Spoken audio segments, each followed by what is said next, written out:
Assalomu alaykum. E'tiboringiz markazida kun vaqti.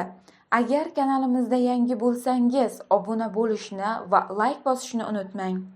Go'sht narxi o'sishi umumjahon tendensiya.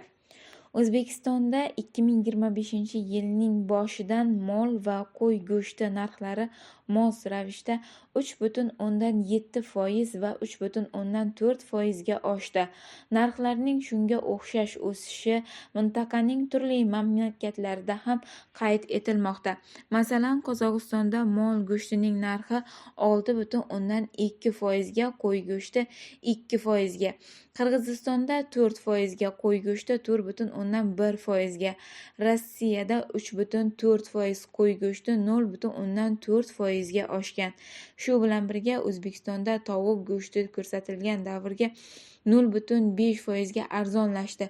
Misol uchun, Rossiyada tovuq go'shtining narxi 9,7% ga, Qozog'istonda esa 4,7% ga oshdi.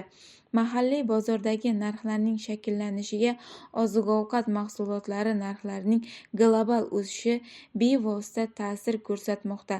Birlashgan Millatlar Tashkilotining Oziq-ovqat va qishloq xo'jaligi tashkiloti ma'lumotiga ko'ra, 2025-yil fevral oyida oziq-ovqat narxlari indeksi 1,6% ga oshgan.